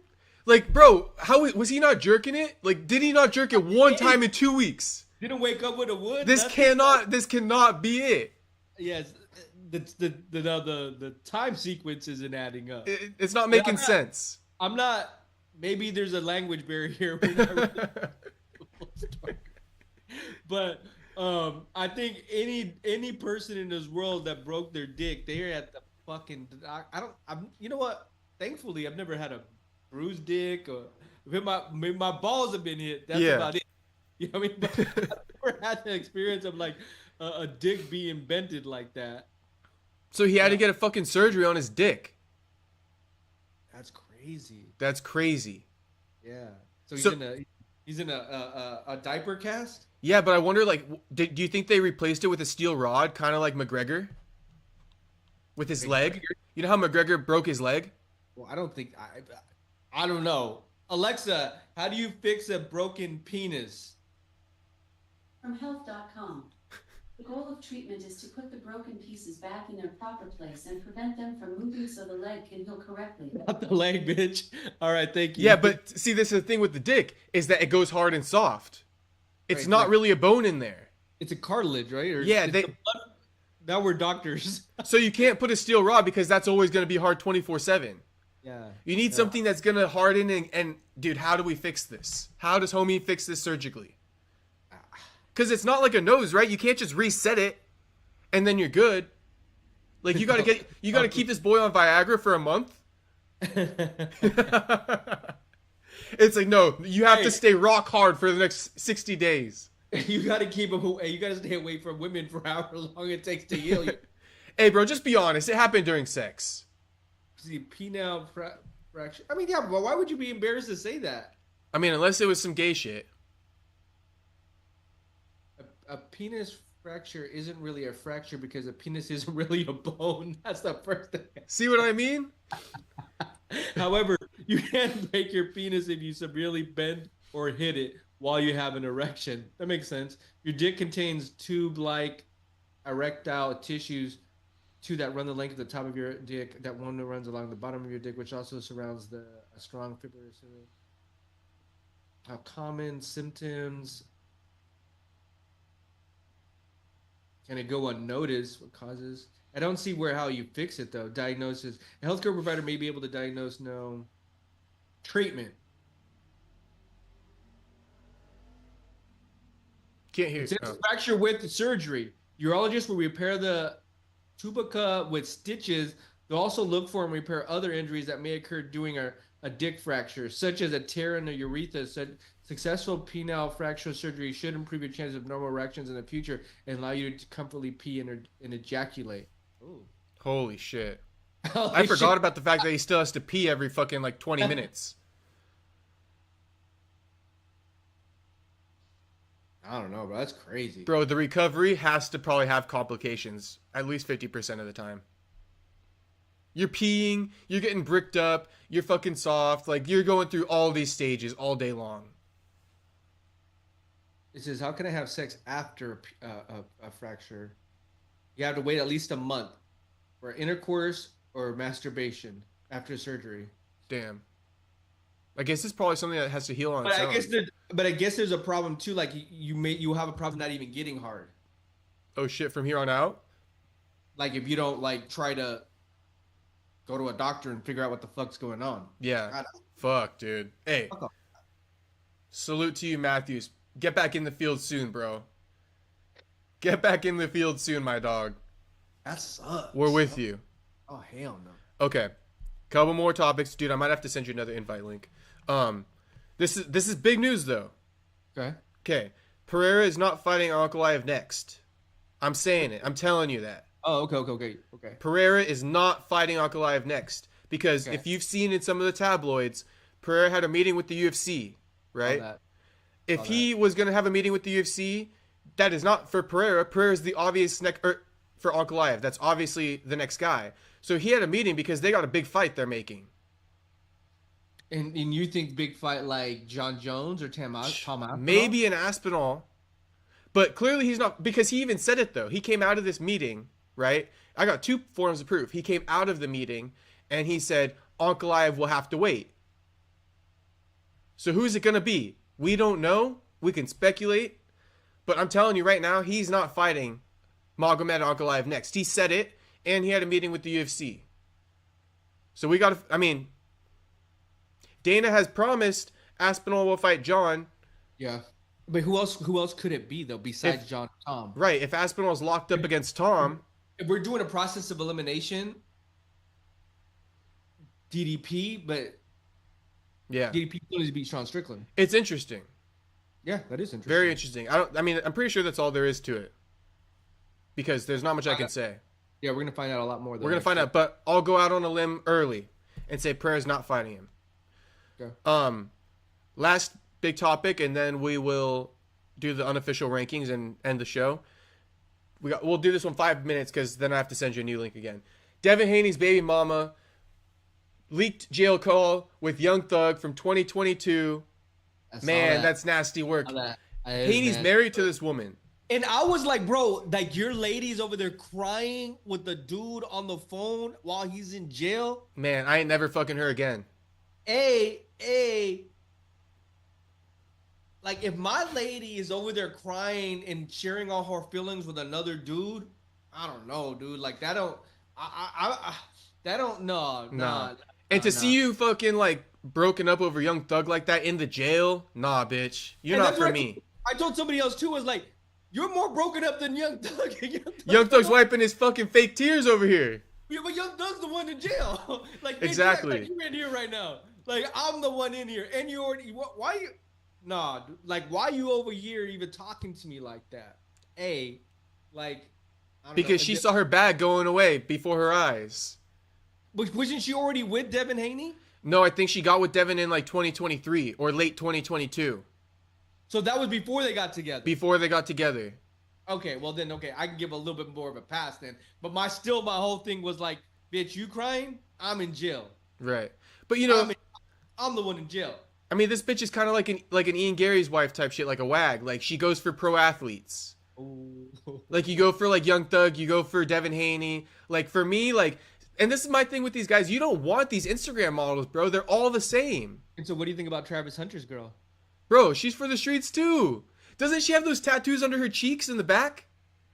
That I don't know, but I did see like they did show a clip where like she was in the OnlyFans and she's in a music video. Is she in a music? She's in a music video. OnlyFans a few years ago. Then they had some other thing hugging some dude, I think.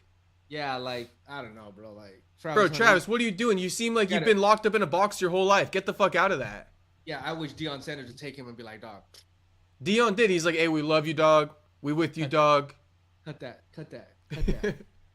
But for real, like Devin Haney, he's had a horrible year.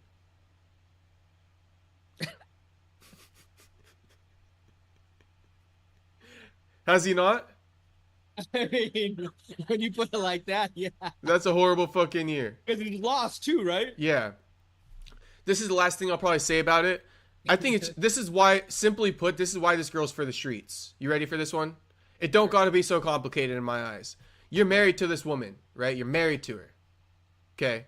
She went on a public Instagram and wrote on her story and said, I'm in love with my BD, my baby daddy. You're such a trashy ass bitch. Tell me how you really feel. That is how I really feel. That's not classy whatsoever. You're referring to your husband as your baby daddy. That's why I'm calling you his baby mama. I would call you his wife. I would call him your husband. But you called him your baby daddy, so that's what I'll refer to him as. But that's why you're for the streets. It doesn't have to do with your past. It has to do with the fact that you're so not even classy enough to refer to him as your husband that you for some weird reason think that baby daddy is what's the word? You just hella ghetto, bro. That shit is so fucking ghetto, dude. You just hella ghetto. Baby bro. daddy is the least flattering term you could call a dude. That's like that means he's gonna be gone in like a month. That's what comes with that term. Baby daddy means here one day, gone the next. He's your fucking husband. Call him your husband. Have some respect. She's hella ghetto, bro. She don't know no better. Yeah. Okay. Let me reinvite you. She for the streets. She's for the streets. Let me end this one. I'll reinvite you back, and we'll round out the show. All right. Okay. All right. That was crazy, huh, boys? I don't like that shit.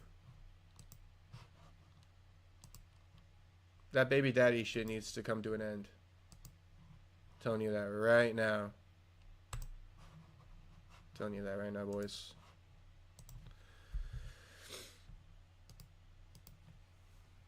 And Travis Hunter, I saw that video of him reacting to it, dancing in his SpongeBob pajamas and his blanket hoodie. And that wasn't the type of energy I was looking for. I'm just going to be real. So, them boys can do what they want, though. We got MTK coming back. Round out the show with the unofficial welterweight rankings. This one's big. This one's big because we got some boys that need to get up out of there. We need some boys that can get up in there. And we need some boys moved up. So we're going to pull them up.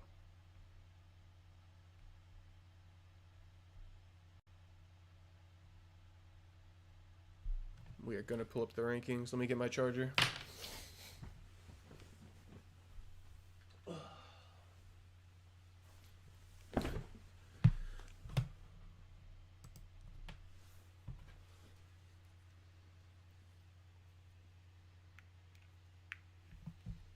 All right, we back with MTK.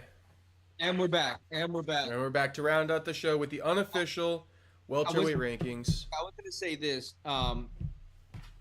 From where we first started, from like, wanting to get the coloring a little bit better, we haven't really had too many technical difficulties as well during these 13 episodes. But I think rolling into 2025, we're just tweaking little things to keep improving and getting better. I think what we need is a stats guy on the side. Yeah. You know what I mean? Like a guy to help us with stats? Yeah, someone that's just listening and is like, hey, we need something, like he'll just kind of interject, like, hey, I found this for you guys. Yeah. No, we're going to work on that. Yeah. I was even thinking too, like today when I was walking around, I was like, you know what? Like an idea popped in my head as far as like having a real expert that can even like from the history that we don't know, even like before in like the 90s and shit. I think it would bring a different perspective to like, how things are today, how things were then. I think it all ties in nicely. Yeah. We're working on it. Yeah. 13th show, many more to come. Let me see. Oh, we got a comment. Somebody said, is this live? We live, fam. We live. Oh, let me okay, you're back on the screen now. Okay. Welterweight rankings. Why don't we both pull up on Tapology too? Because there's some guys that aren't in there that need to be in there. So, yeah, I'm going to pull it up on here too. And then I have the official UFC list as well. I bet you I could just run it down without even looking at it. Yeah, I'm sure. Well, because this is your favorite, right? So. Pretty much, yeah. Okay.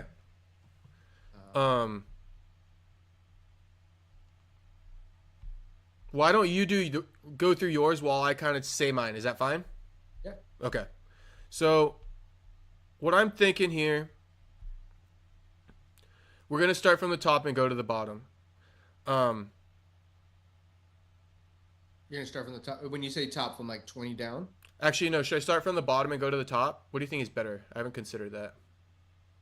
You can start from the bottom and go to the top. Okay, let's go bottom to top. So bottom to top, we'll go 20 and above.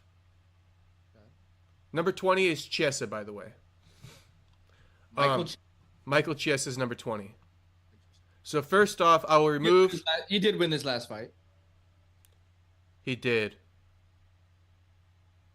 I'll take Chiesa out and put Chaos Williams.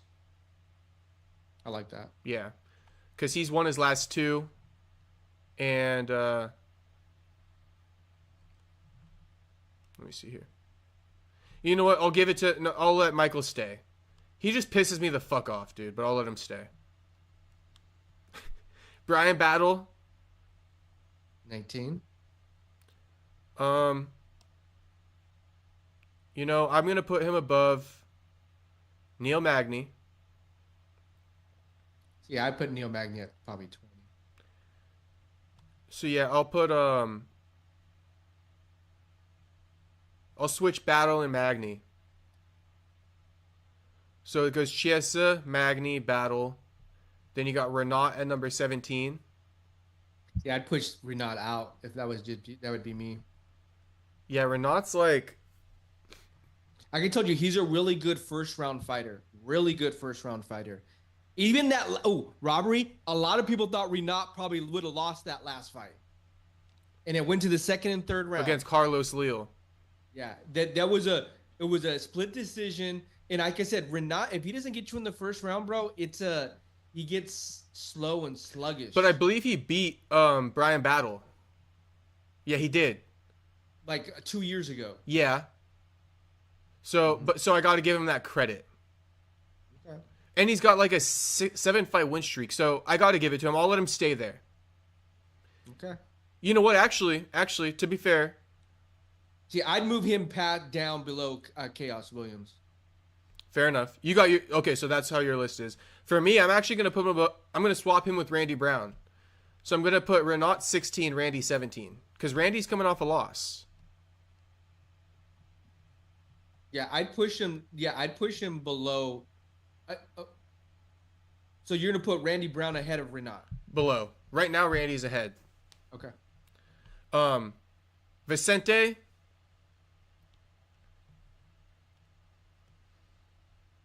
Vicente Luque. So would that be 16? Vicente's at 15 right now. Oh, 15. Okay.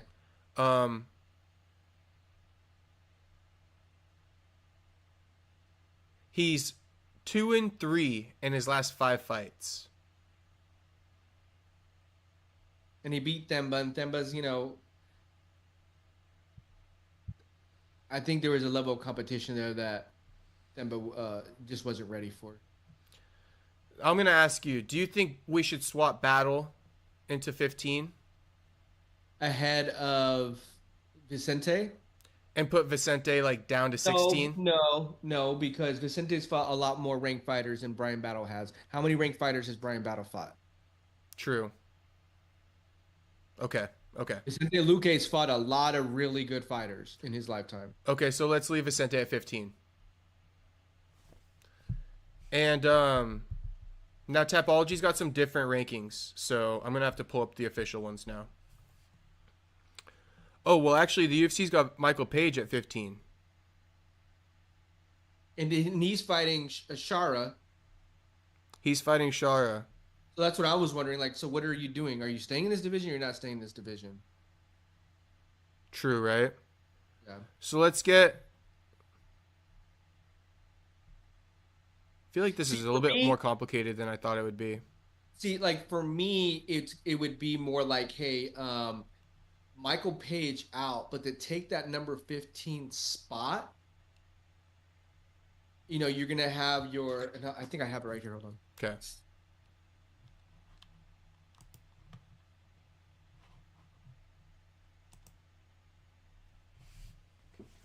So, for example, I take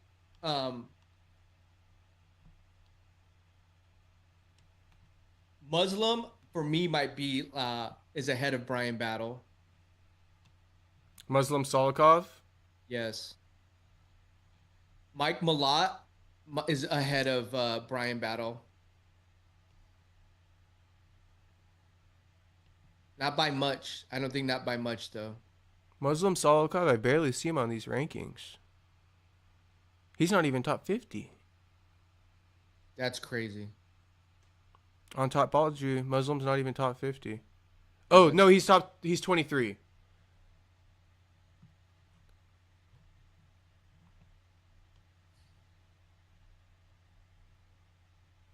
So I should I like, almost write mine down too. even more like, like I like what you said, Brian Battle, Chaos Williams, Mike Malott, and Muslim. Those four guys right there, all kind of are in that 16 to 20. And would you kick out like a Chiesa? And so hold on. And so like that's not, yeah, definitely kicked out Chiesa. Randy Brown, Gabriel Bonfim. Now Randy Brown did more disappoint me though in that last fight versus Brian Battle. He's still a deadly fighter, but then that to me would push. I can't wait to see Bonfim fight this in 2025 because if he comes back out with another dominating performance, he's definitely in that 16-17 spot. Mm-hmm. Yeah, I agree.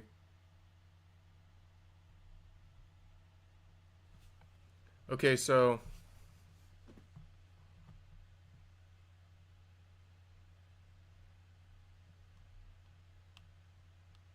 Neil Magny may be like that number 20 guy now. Okay, so you got Neil Magny at 20. Yeah. I'm writing down what I put up from 20 to 15. So we'll re-say it at the end. And they just got to bear with us for now.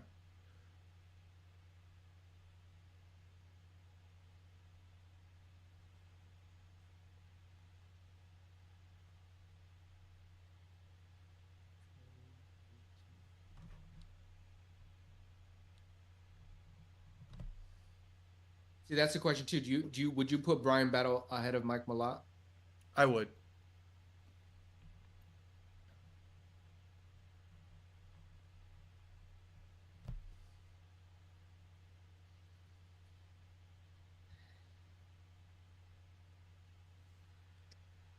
See, I guess I'd have Brian Battle at 16-17. Yeah, I'm kind of feeling like when you look at like where MVP is, like how the fuck is he ranked over like a guy like Brian Battle and shit? Some of these don't make sense. That's why we're here to fix it. Well, I think too, it's just the level of competition that he's fought too. I mean, he fought Ian Gary, he fought Kevin Holland and Ian Gary. yeah, Kevin Holland, and Kevin Holland's what in middleweight now? Yeah, Kevin Holland's basically a middleweight. Yeah. He was like a placeholder here, and he just got his spot, even though Kevin didn't really belong. So it looks like what MVP is going to be moving up to middleweight. I don't know what the hell they're doing really. I'm probably gonna move MVP down to like.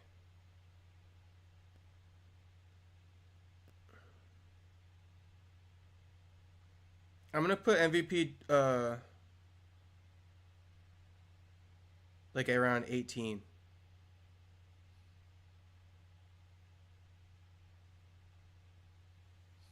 Yeah, I mean, all these guys for me are just so interchangeable. I may just have Brian Battle that 16-17 spot just because I think he fought 3 times this year. Yeah, and he's surging. Yeah, surging's a good word. He's fought more than these other guys. Muslim, though, too, he's surging. So Muslim could be like that. If you put Brian Battle 16, I'd put Muslim 17. Chaos 18. Mike Malott 19. Randy Brown 20.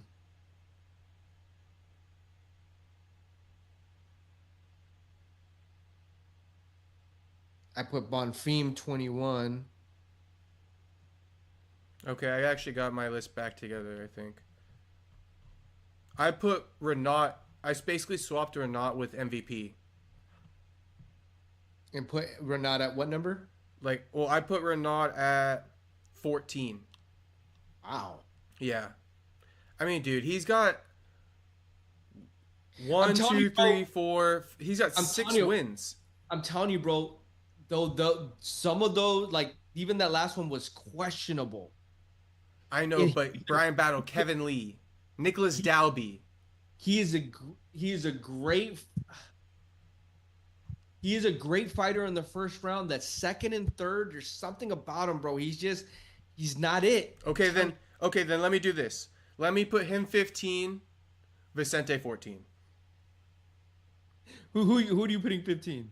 Renaud. I had him 14.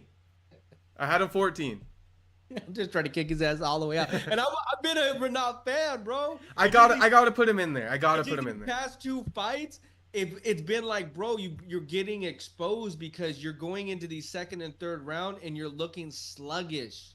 No, I hear you, but we just got to see more.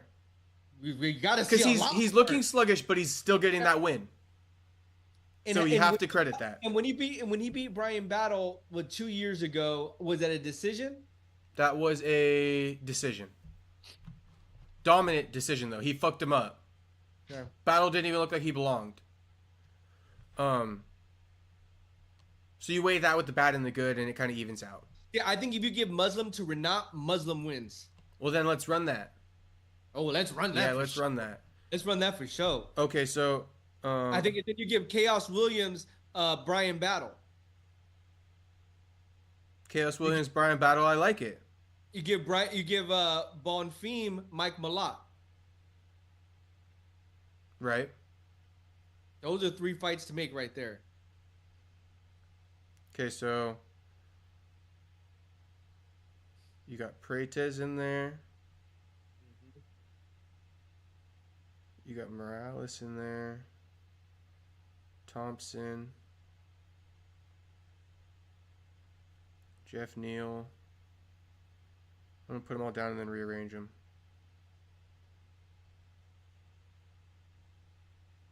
Colby Gilbert.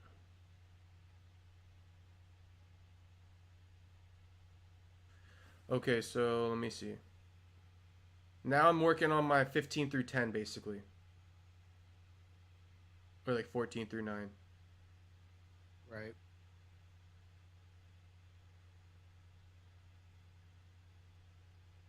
Yeah, Prates Morales. Because they beat Magny. Okay, so I would go 15 Vicente Luque, 14 Colby, 13 Stephen Thompson, 12 Gilbert Burns, Okay. 11 Jeff Neal, 10 Kamaru Usman. Okay. Let me run that back again. 15 Vicente, 14 Colby, 13 Gilbert Burns, 12 Stephen Thompson, 11 Jeff Neal, 10 Kamaru. So yeah, I stand on that. Okay. Let me see here. Now 9 through 5. You like that though, or what? Yeah, I kind of like it, but you'll just re-say it to me at the end. Okay. But those do sound pretty good to me. I'm probably like only in fluctuation like within a couple of the 1 or 2. I'm gonna go. Let me see here.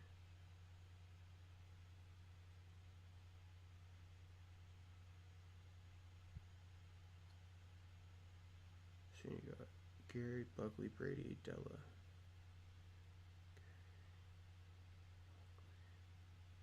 God, I really kicked Kamaru and Kobe out. Ooh.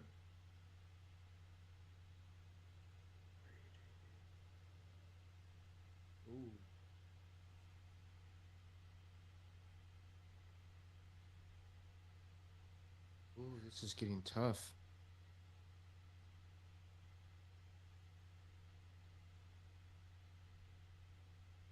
Usman, Rockman, Leon.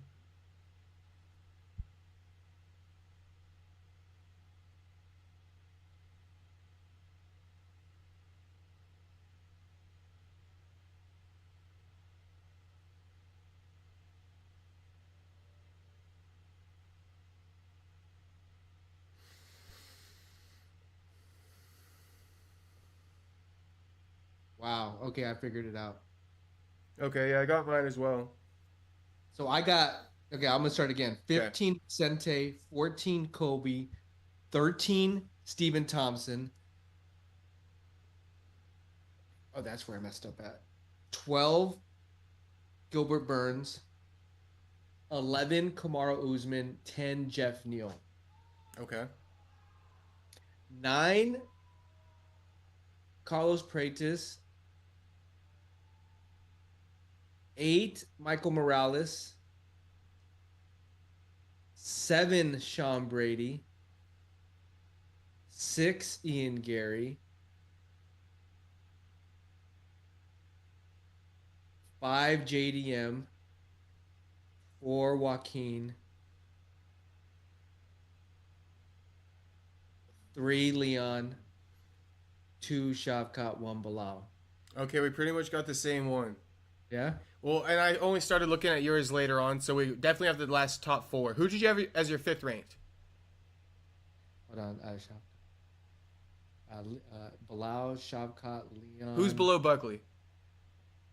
Ian. Same here. Okay, so we got the same top 5. Okay, I'll say my top 15. Okay. 1, 2, 3. Okay, so I got Renat at number 15. I got Vicente Luque. I bumped him up 1 spot to 14. Carlos Prates is number 13. Mario, what's his name? Michael Morales. Michael Morales. You know what? I'm actually going to put him at 13.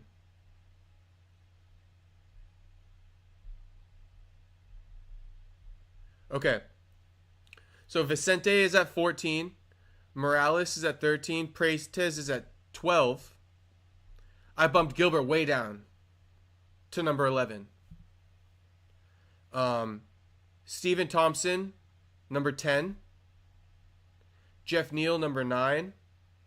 Colby, number 8. Usman, number 7. Brady, number 6. Della, number 5. Gary, number 4. Buckley, number 3. Leon, number 2. Rachmanov, number 1. Bilal champ. Yeah, we're right in that same. Where'd you have Colby? I put Colby at 1, 2, 3, 4, 5, 6, 7. At number 8. Man, fuck Colby. He's at number 14 on mine. I moved him all the way down. There's an argument for it. There's honestly an argument for Usman and Colby to be below Luke or Morales and Prates. Yeah, so I'll just to give you mine one more time. Vicente, Okay. Colby, Stephen Thompson, Gilbert Burns, Kamaru Usman, Jeff Neal,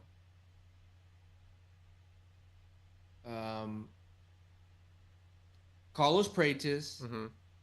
Michael Morales, Sean Brady, JDM. That's all the way to 5, right? Mm-hmm. Or 6. Ian Gary, Joaquin Buckley, Leon Shavkat, Bilal. Yeah. That's. I don't even. I can't even add Renat in there. Who do you have out that I have in? Okay, I'm numbering them all so it's easier. Maybe you do the same real quick.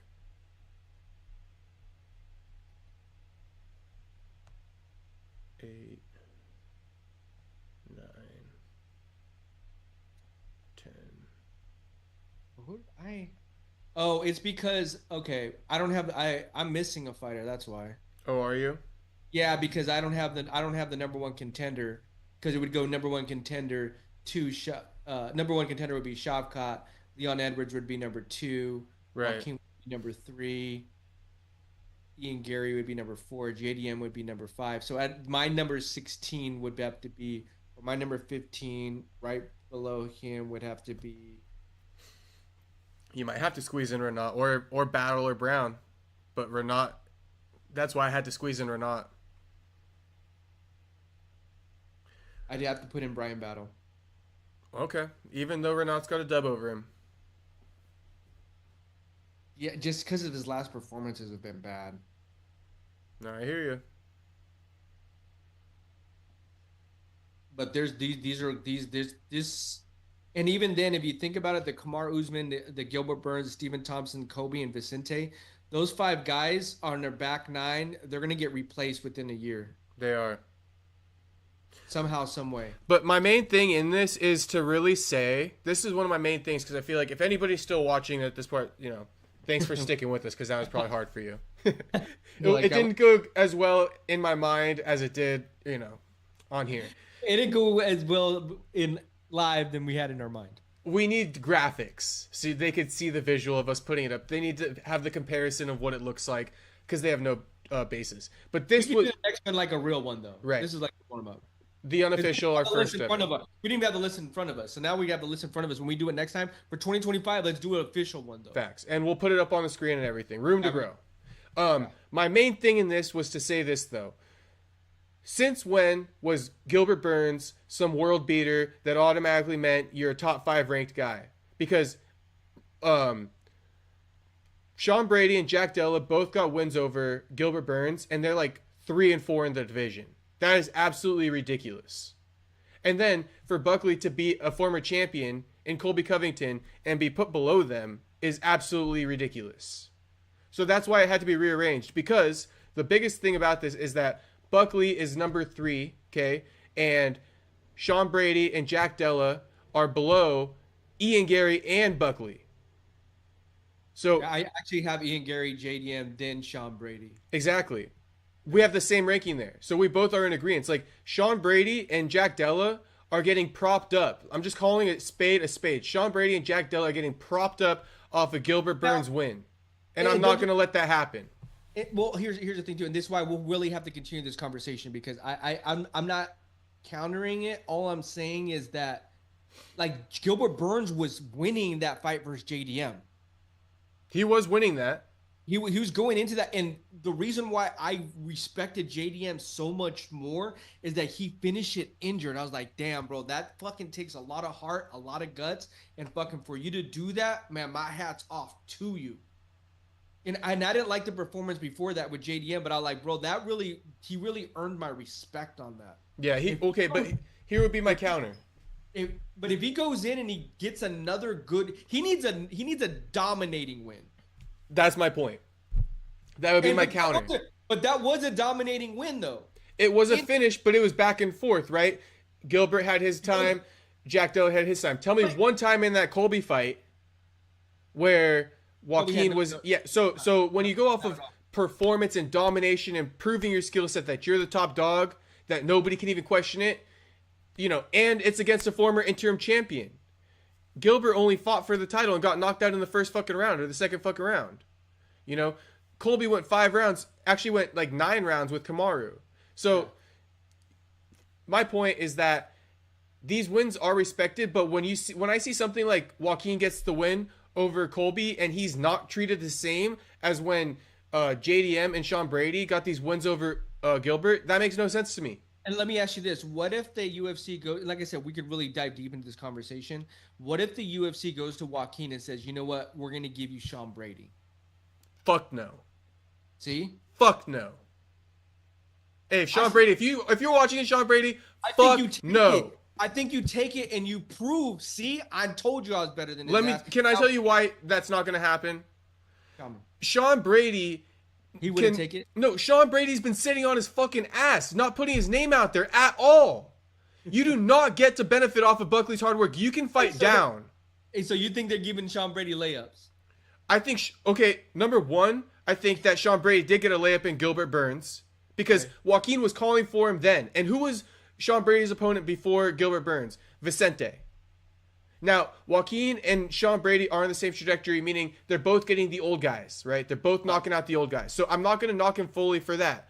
But you do not get to sit on your ass, okay? Let Buckley do all this fucking hard work, okay? Carrying the division on his back. And now you get to fight him after he just built his name up, did all this work. You didn't even fucking speak up. You didn't post one tweet when all this stuff was going on between Sean Brady So who should Sean Brady fight next? Sean Brady. Let me see my list here. Oh, I got it off the top of my head. Like you already called it out. Ian Gary, because Sean Brady, you're not risking it. And then the shit that you did with Bilal crying after the fight because you got a little bit of criticism. This is what you signed up for. If they give Sean Leon, would you be mad? If they give Sean Leon, that is fucking outrageous. Outrageous. Absolutely. This is what I'm saying. Because of all the elimination, he had a zipper around his fucking mouth, okay? When everybody else was taking hard matchups. Buckley accepted a fight against Gary. Okay, Sean Brady called for that fight with Gary after he beat Gilbert, and then when Gary doesn't have an opponent for UFC Tampa, crickets from Sean Brady. You're not about what you say, or at least you don't show it. And like I said before in the last podcast, because I didn't clip this off, we might clip it off this time. Sean Brady said he wanted to fight in January. Well, fucking Ian Gary needed an opponent 2 weeks prior in Tampa in December, and you can't step up when you want to fight in January? You're not about this shit, bro. You need everything perfectly catered to you and what you want. When you have all these other guys stepping up. So you know what you get? You get the hardest fight in the division. Ian Gary. Do you think Ian Gary takes that, though? Ian Gary should probably take that, yeah, because Ian Gary wants to kind of like build his name back up, and you don't need to go right back to the #1 contender fight. Go beat Sean Brady, you know, and see what happens from there. All right. But, dude, Sean Brady is probably and, you know, I got love for the team in a way, but I'm not going to say everything I want to say. Look, at next week, I'm going to come in prepared with this list like to the T. Okay. And I'm gonna be prepared for my 15 to 22 to the T. All right. I'm gonna go tick for tack of what we should do and who should fight who. That's what we should do. We should start matchmaking these. Let's matchmake next week then. Let's match. We got our rankings. That will be fun. Yeah. That will be fun. We got our rankings. All the unbooked guys will matchmake them. I'm gonna seal mine. Bet. This was the rough draft. And we won't have anything on, you know, maybe we'll get a graphic. Maybe I could get one. Yeah, we can throw something together. All right. Guess we can wrap it up now. All right. Oh, hey, the MMA holes on Twitter, you know them? Maybe. Who? The MMA holes. They're kind of like, they got a popular little podcast going on. Shout out to the MMA holes. Yeah, they said Merry Christmas. So Merry Christmas, fam. Merry Christmas, Happy New Year. All right.